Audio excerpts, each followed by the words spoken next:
Halo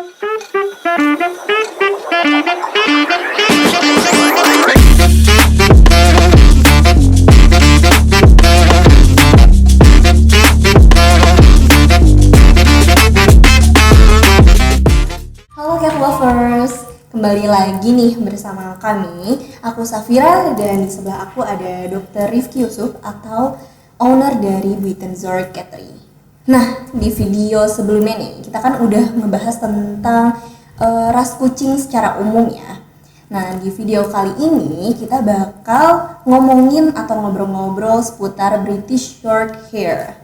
Oke, nih dok, jadi teman-teman itu banyak banget yang nanya sebenarnya British Shorthair itu yang kayak gimana sih dok? Ciri-ciri fisiknya itu seperti apa ya? Oke, British Shorthair memang dia punya ciri khas ya. Ciri khas diantaranya adalah muka dia bulat.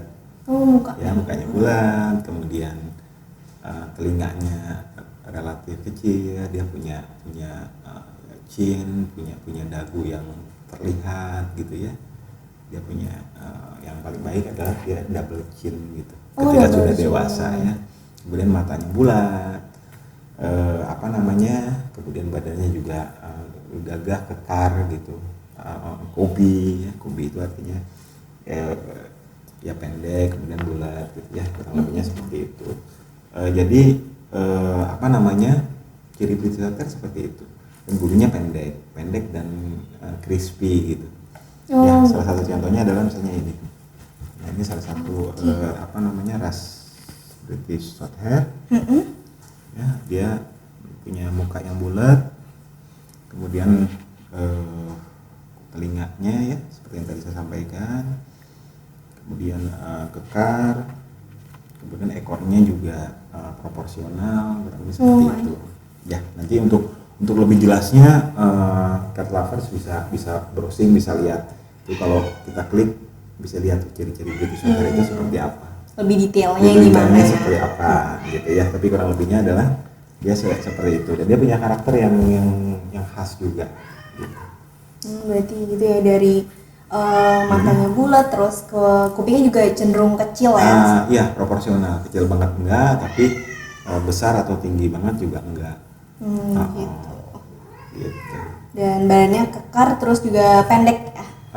Ya relatif ya, walaupun kalau usia kitten, usia kecil, profilnya itu belum begitu terlihat.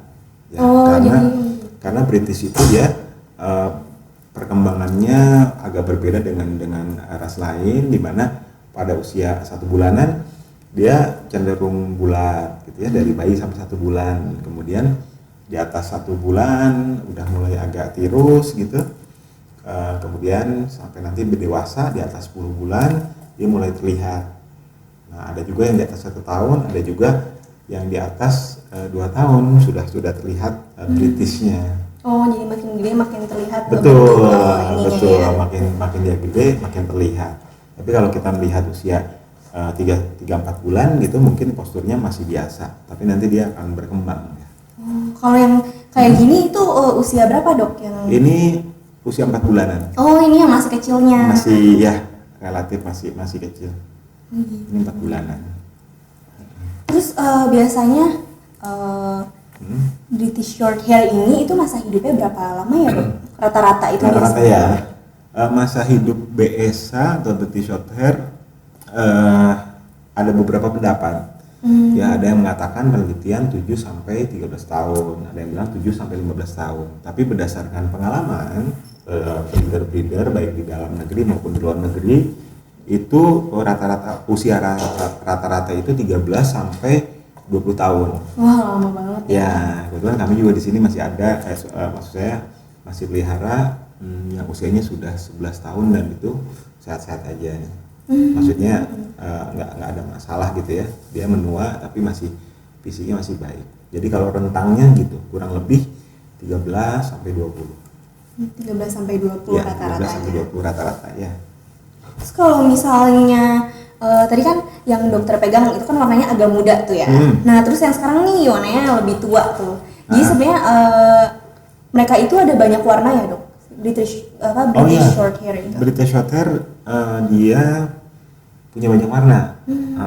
Warna dasarnya kan blue sebetulnya, warna abu. Oh gitu. Ya, abu atau blue. Kalau di kucing itu sebutan untuk warna abu itu biru atau blue.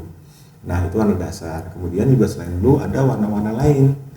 Warna-warna lain seperti lilac, kemudian bicolor gitu ya, seperti ini lilac fan, kemudian ini cinnamon harlequin. Kemudian ada warna red, ada warna black, ada warna putih, white, kemudian ada krem. Jadi banyak warna sebetulnya untuk British. Berarti lebih dari 5 juga ya warnanya? Lebih banyak sekali warnanya. Iya, banyak. Dan banyak pola warna juga selain warna dan gitu. polanya. Polanya. Ada kita sebut solid, kemudian fan, ada harlequin, ada bicolor gitu. Jadi ada warnanya, terus dari pola warnanya juga macam-macam ya? Ya, jenis warna dan pola warna. Terus nih dok, aku penasaran ya dok. Waktu di video sebelumnya itu tuh dokter sempat nyinggung ada kucing yang bersertifikat, ada yang enggak. Nah itu tuh gimana tuh perbedaannya dok? Itu tuh maksudnya apa sih yang bersertifikat dan yang tidak? Oke. Jadi kucing ras ya. Kucing British Shorthair atau kucing ras lainnya itu kita bagi dua. Satu adalah sebenarnya pembagiannya banyak, tapi untuk simpelnya gitu kita bagi dua. Dia ada yang bersilsilah resmi, ada yang tidak bersilsilah atau tidak bersertifikat atau tidak berpedigree gitu ya. Jadi ada dua, kucing yang bersilsilah atau berpedigree dan tidak berpedigree. Nah bedanya apa? Kalau yang pedigree, kucing tersebut terdaftar di organisasi. Jadi bapaknya siapa, ibunya siapa, kakeknya, neneknya, silsilahnya ke atas itu dia jelas tercatat di organisasi resmi. Oh gitu. Di organisasi resmi di dunia gitu ya. Nah artinya kucing bersertifikat itu kemurnian rasnya itu terjamin. Artinya memang betul bahwa ini ras murni karena terdaftar, dan kemudian dia bermikrochip juga. Jadi kalau bersertifikat otomatis bermikrochip.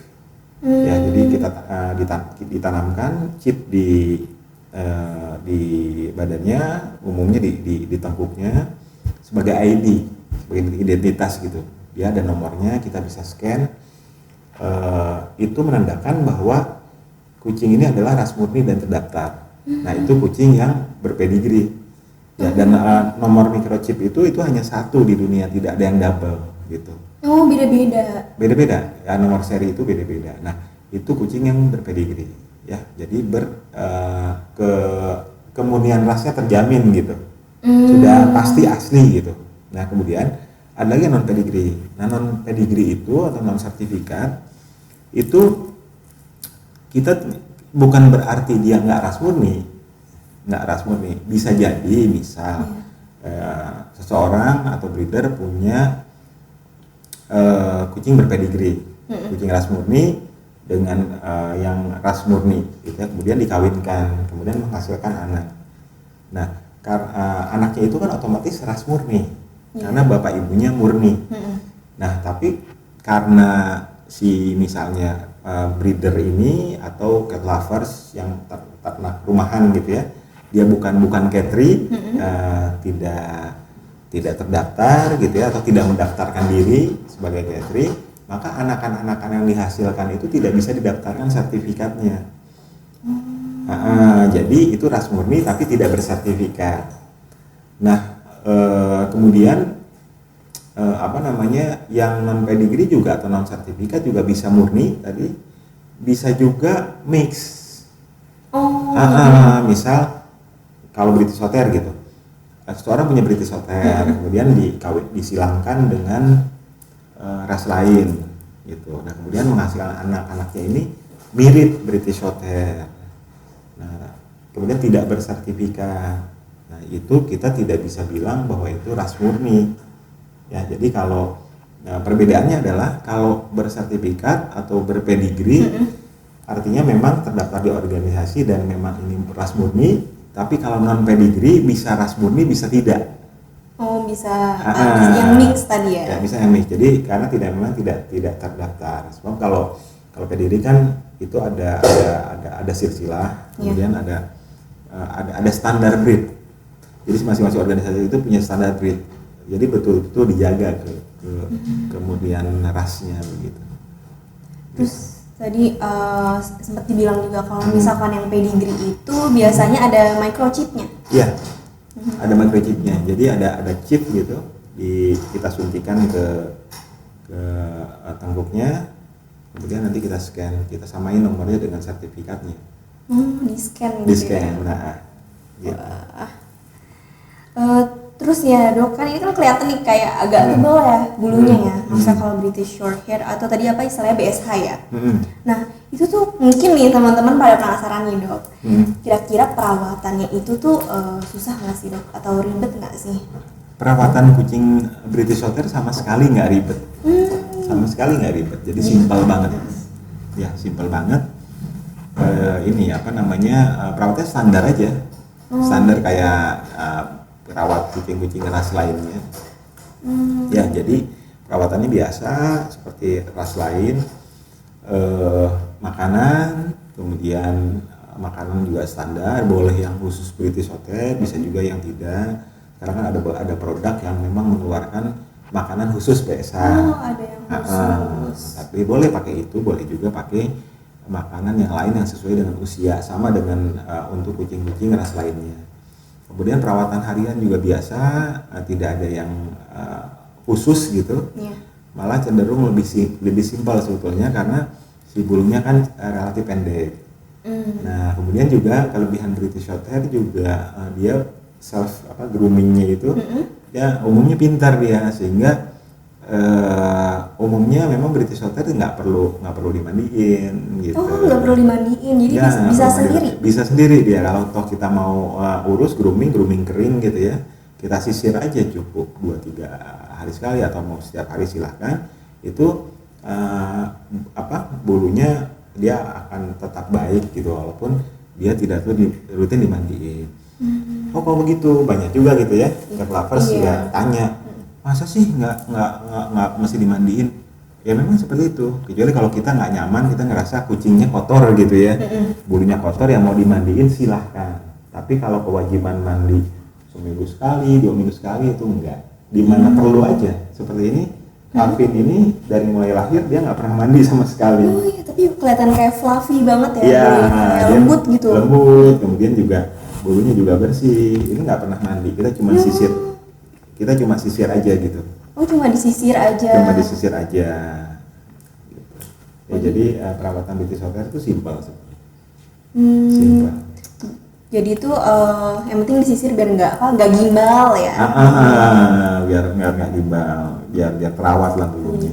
Gitu. Dok, kalau misalkan bulunya itu kelihatan lembut banget. Nah itu tuh kira-kira tempat tinggalnya dari British Shorthair ini apakah wajib pakai AC atau gimana? Oke. British Shorthair tidak wajib AC sebetulnya, ya nggak wajib. Tapi kalau mau di AC lebih baik.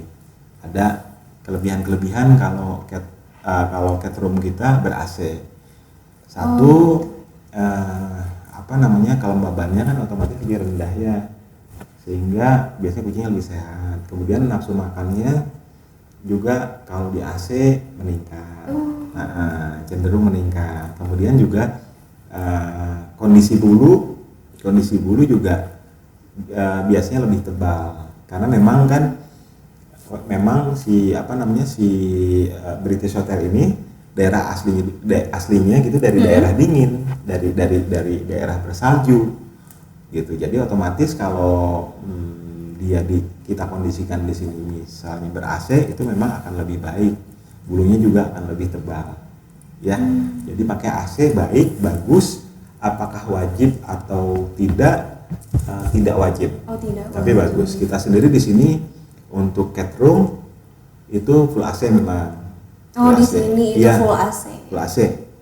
Tapi di rumah peliharaan gitu ya, di ruang tamu gitu kita nggak pakai AC juga. Karena di sini juga sudah cukup dingin gitu ya, dan kita nggak tambahin AC juga, dan nggak ada masalah dengan itu. Ya, jadi boleh pakai AC, boleh enggak. Oke, jadi untuk para cat lovers nih yang melihara ataupun yang mau melihara British Shorthair itu pilihannya pakai AC atau enggaknya ya. Tapi lebih baik pakai AC karena berpengaruh juga ke nafsu makannya tadi, terus sama kondisi dari bulunya kucingnya juga ya. Lebih tebal guys. Emang tadi dokter kan bilang tuh ya kalau misalkan sebenarnya itu asalnya dia dari daerah yang bersalju. Emang dari mana, Dok? Itu sejarahnya panjang sih. Oh, sejarahnya panjang. Sejarahnya panjang. British Shorthair memang dari Inggris, kemudian dia dibawa ke daerah lain, kemudian akhirnya menetap di daerah-daerah yang memang daerah Eropa gitu, yang memang daerahnya bersalju. Gitu. Daerah Eropa ya. Kemudian dikembangkan di beberapa negara. Oh begitu. Iya. Gitu. Terus nih tadi kan dokter bilang kalau misalkan dia ber-AC itu juga ngaruh jadi agak lebih tebal juga dari bulu. Bulu lebih tebal. Kondisi bulu lebih baik lah kalau AC. Tapi ini nggak sih dok, kalau misalkan dia itu mudah rontok nggak bulunya? Bulu nggak mudah rontok. Gini, semua kucing ras yang berbulu, ya selain sphinx ya, kalau sphinx kan tanpa bulu. Semua kucing ras yang berbulu itu pasti rontok. Wajar berarti ya? Wajar, dia pasti rontok. Tinggal rontoknya ini berlebih atau tidak. Gitu. Kalau rontoknya berlebih, berarti itu kan tidak normal. Tapi kalau ada rontokan, itu pasti ada. Itu semua ras, baik bulu panjang maupun bulu pendek. Begitupun British Shorthair pasti ada rontokan. Nah, bagaimana supaya nggak rontok gitu ya? Nggak rontok, nggak ada rontokan di mana-mana. Sebetulnya cukup aja disisir, ya karena rontok itu adalah upaya si kucing untuk menggugurkan bulu-bulunya yang mati untuk pergantian bulu dia. Oh, jadi rontok tuh karena itu. Alami dia, alami. Ada bulu tumbuh, kemudian bulu-bulu yang lamanya dia berguguran. Oh gitu. Jadi itu alamiah. Nah caranya kalau kita nggak mau rontok di mana-mana, disisir aja. Disisir itu fungsinya adalah selain untuk merapikan bulu, juga untuk mengambil bulu-bulu matinya sehingga ketika dia main dia nggak berguguran di mana-mana gitu. Cukup disisir. Gitu ya. Yang penting rontok tapi tidak berlebih. Jadi kalau misalkan semua kucing ras itu kalau bulunya rontok wajar. Tapi salah satu tipsnya nih biar rontoknya itu berkurang, maksudnya yang matinya tadi itu. Iya, wajar rontok tapi tidak berlebihan rontoknya. Wajarnya. Gak terlalu banyak. Gak terlalu banyak. Untuk yang wajar gitu ya, ada bulu gitu. Dan di sisir itu menjadi salah satu tips biar rontoknya berkurang gitu ya? Bukan rontoknya berkurang, tapi bulu rontokannya itu keambil sama sisir. Oh jadi nggak kemana-mana tadi bulunya? Sehingga keambil duluan gitu. Jadi keambil duluan. Oke dok. Nah kayaknya tadi pembahasan obrolan kita juga udah banyak banget ya dok ya. Nah pasti para cat lovers penasaran juga nih sebenarnya tentang British Shorthair lebih dalam lagi.